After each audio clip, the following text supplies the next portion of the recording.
Paul wrote to the Corinthians, "Now you are the body of Christ, and each one of you is a part of it."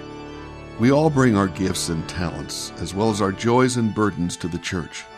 As we get to know each other, we give and receive care across ages and interests. So really, when you get down to it, all we really want is to be heard. We want others to listen to us, and we want to feel like they care about what we're saying, and we want to feel connected. I was so excited when I was assigned to an elderly woman who had once been quite active in the church. We couldn't have been more opposite, and what started as a rather formal situation quickly evolved into one of the most loving, hilarious, God-filled relationships of my whole life. We're all the same on the inside, no matter what our age. The relationships are one of my favorite parts of this church. In Vacation Bible School, as well as some of the other things I've done here, one of my favorite parts is the intergenerational relationships, working with people who are different than me, different ages. So often we get caught up in things in our life, and we only are with people our age, our same situation in life, our same scenario. And to be able to work with other people, older volunteers, youth volunteers, which is what I was doing. I was in charge of volunteers for Vacation Bible School. And really being able to work with people of all different ages and see them come and what they brought to Vacation Bible School was beautiful to watch. That's one of the best things about what I do, is maintaining these relationships. I'm in contact with students who now are in their late 20s, early 30s, starting their own families. I still have several who email me looking for advice in career choices and that kind of thing. Yeah, it's been fantastic to maintain these relationships and to have these kids seek me out. I really believe God gave me a gift of being able to communicate with that age group. I enjoy it, and the key thing is I believe I get more out of that experience than they do. I walk away from this church having done Sunday school, chuckling to myself about something that's come up, something we've talked about. It just makes my day. I love it. I've been involved with a great banquet community, which reaches out to other churches in this community. The Young Adults Ministries, which is very welcoming to young adults like myself, showing where they can participate in the church, whether I help out with the youth on Sunday nights. So it's been very transforming to me. I'm not a member of this church. I have my own home church, but I have forged so many relationships here that are ongoing throughout the year. Ken Baker, I've worked with him at the help desk for about 15 years, and we are in constant communication with each other. He restores old computers and gives them to me for my clients. Brendan Buckley is another person that I'm in constant communication with. He really formed a close relationship with one of my patients and is always there to help them.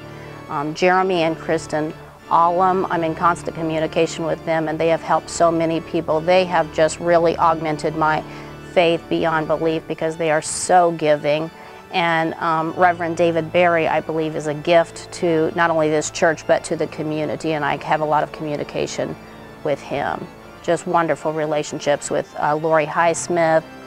It's just too numerous to mention all the people from this church that I'm in communication with a lot. When we serve the Lord together, we are guest and host. Sometimes we generously offer our best to others. Sometimes we unexpectedly receive care in return. There really is a blurring of the line between the guest and the host. We go down from the United States and all that it promises with ideas, projects, supplies for them. And in turn, they have made visits here. And I think that we have profited more flipping roles when we've gone down. We've actually been treated to far more than we have given. When you have concerts, it does give you the opportunity to get a little bit closer with people. And I have found in talking with people, you're able to make a connection with them in a way that you're maybe touching their life. When you're sharing something, maybe you don't know that at the time, but you might be influencing them or supporting them and are encouraging them. And it goes both ways, because sometimes actually I was wondering, whether I really wanted to participate or not. But the way that they were able to respond to me and treat me, it encouraged me at a time when I needed it without even knowing it. We come as individuals to this common ground and build relationships that inspire and uphold us. My friendship with these people on this committee is so deep, and there is such an element of trust that I feel like if I'm not here, the planets just don't line up right for the rest of the week. I've known Brooke growing up at Second Church. And I saw him when he was leading in service and all that, but I didn't really get to know him until I found out he was going to be a leader on Footsteps. So throughout my senior year of high school, I came to church every Sunday and we had class, and we got to know all of the students and all of the leaders that were going on the trip. And I became really excited to find out more about Bobby and the other leaders.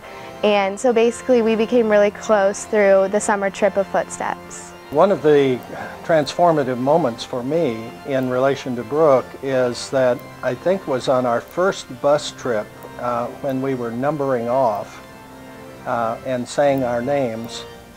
Brooke gave me the nickname of Bobby, which I haven't been ever called in my life, but it stuck, and it was like a big group hug that I was part of the group with that nickname of Bobby, and everyone else picked up on it. God brought me the two most organized people that I personally know, Cindy and Alicia, and so for 2 years we did Vacation Bible School, and I had known them a little bit here and there through other things, but we are forever bonded by our years with chairing Vacation Bible School together. The friendships formed in worship, mission, study, giving, and fellowship strengthen our faith with the bond of God's love. If one member suffers, all suffer together. If one member is honored, all rejoice together. Our individual lives are transformed as we live in relationship with others who share our faith and model Christ's love. People always talk about the big building on Meridian, and I just think about when you come in this church and you get involved and you get engaged in any part of it, it becomes so much more than a building, and it's about the people and the friendships and the families and your faith, and it becomes so much more meaningful part of your life as it has for us.